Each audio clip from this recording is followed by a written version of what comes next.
ዳጊ እኔ አንተን እንደራሴ ስለማምን ነው ምነግርህ። አልማዝ ማለቴ አሁን የመጣችው የብሌን እናት ተከፍሏን ነው የመጣችው። የብሌን እውነተኛ እናት አለች። እሷ መስያት እኮ እኔን ራሱ ልታቅፈኝ ነበር። እውነትሽን ነው ቃልዬ? እማማትሙ ስለ ዳጊ አንተ እድለ ቢስ ሰው አይደለህም። እንደውም በጣም እድለኛ ሰው ነህ። ድምፁ ውሸት ነው?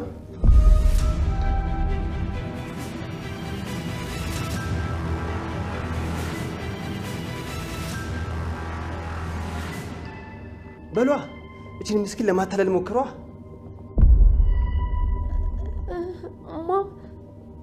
ሰሜን እንዳጣሪው በጣም ነው ያፈርኩብሽ፣ በጣም ነው ያፈርኩብሽ። እሺ ምን ጥቅም ለማግኘት ነው ያረግሽው? ውሸቱን እኮ ነው ኤዲት አድርጎ ነው። አትመኘው። ዝም በይ። ስታይ ጅል እመስልሻለሁ እንዴ? ልጄ በመሆንሽ በጣም ነው ያፈርኩት። እሺ እንዳንቺ አይነት ርካሽ ልጅ የለኝም። አቶ በኃይሉ ሴራ ተጋለጠ። ዳጊም ቃልን ባለፈው ክፍል ሪካርድ አድርጓለ ስለነበረ ሪካርድ ያረጋትን እንዳለ ለሰላም ነገራት። እንግዲህ ባለፈው የብሌን እናት ነኝ ብላ ብር ከተከፍሏት በገንዘብ የመጣችው የብሌን ወላጅ እናት ያልሆነችውን እንግዲህ ቃል ለዳጊ በደንብ ነግራው ነበር። ብር ተከፍሏት እንደመጣችና የብሌን ወላጅ እናት እንዳልሆነች ነግራውን ስለነበረ ታዲያ ስትነግራው ዳጊም ሪካርድ አድርጓት ነበር። ታዲያን ሪካርዱን ወደ እነ ሰላም ቤት በመምጣት ለሰላም አሰምቷታል ማለት ነው።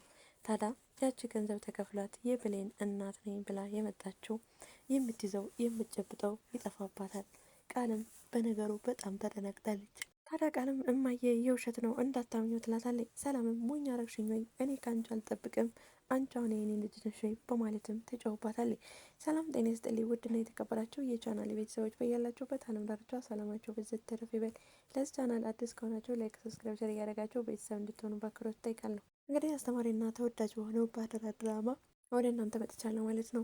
ታዲያ የበኃይሉ ሴራ ሊጋለጥ ይመስላል። ነገር ግን የበኃይሉ ሴራ እንዳይጋለጥ አሁንም ተንኮለኛውና ሴረኛው ማለት ነው በኃይሉ እንግዲህ ዳጊ ወደ እነሰላም ቤት በመምጣት ሪካርዱን ሲያሰማት ለሰላም ሰላም በነገሮቹ ተደናግጣና በጣም በቃልም ትጮባታለች። ታዲያ አንቺ ሲሆንሽ እንደው በዚህ አንድ ምስኪን ላይ የምትቀልጀው ለምንድን ነው? እንዴት እናቷን ብለሽ ትመጫለሽ? በማለትም ከሴትዮዋ ጋር ከባድ ትንቅንቅ ይገጥማሉ። ታዲያ ሰላምም ተናዳ ስለነበረ ተገፈትራታለች። ታዲያ ያቺ የብሌን እናት ነኝ ያለችው እንግዲህ ሰላም ስገፈትራት ወድቃም ሰራሚኮ ራሷን ይመታታል። ታዲያ በህይወት እንድታልፍም አድርጓታል። ሰላም በነገሮች በጣም ትደናገጣለች።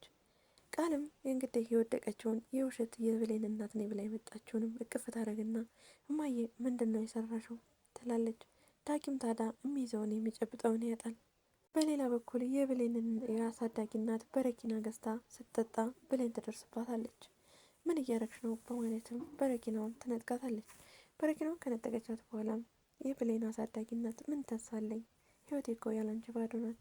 አንቺም የመጣችው እናትሽን ወላጅናሽን ተከትለሽ ጥለሽኝ ልትሄጂ ነው።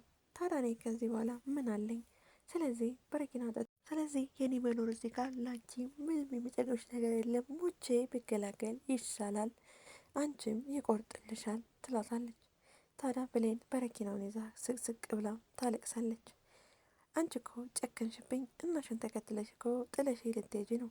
ታዲያ ምን አለኝ? ስለዚህ ጠጥቼ ልገላገል ብዬ ነው በማለት የብሌን አሳዳጊ እናት ትመልስላታለች።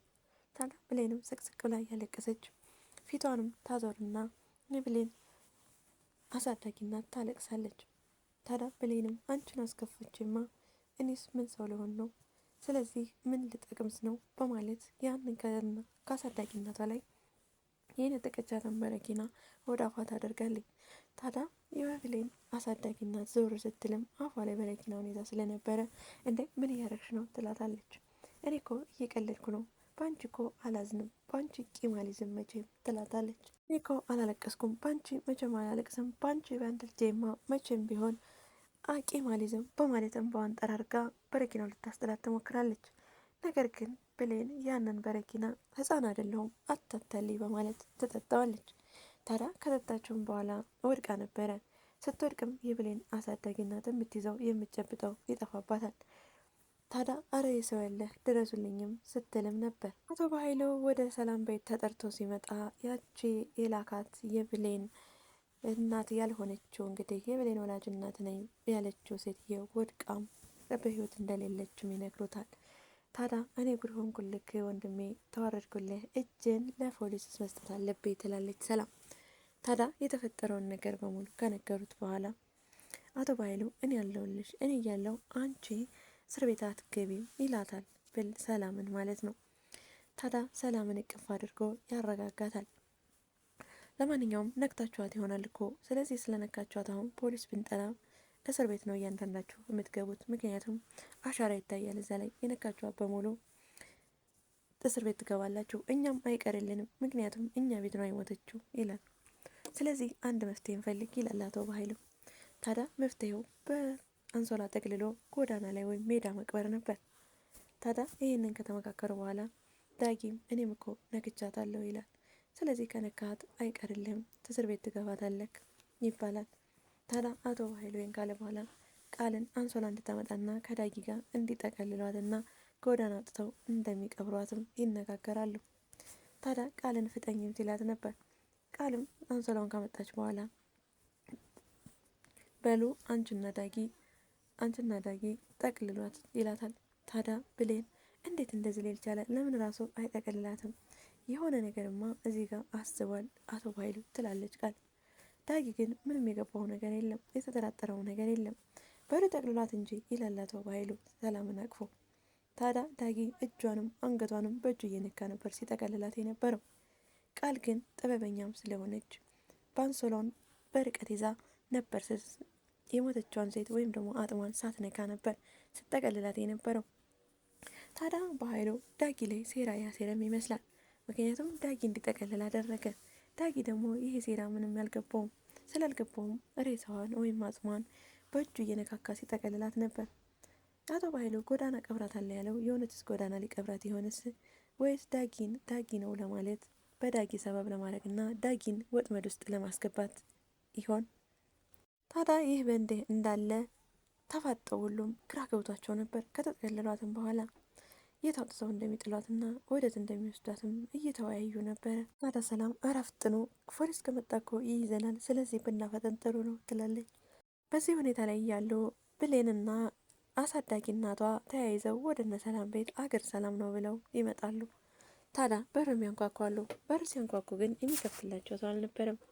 ብሌንም ሰላምም አቶ በኃይሉም ዳጊም ቃልም ተደናግጠው ነበር።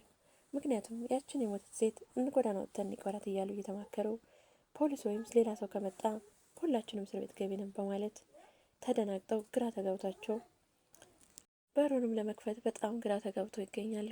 ታዲያ የዛሬው ክፍል እዚህ ላይ ነበር ያለቀው።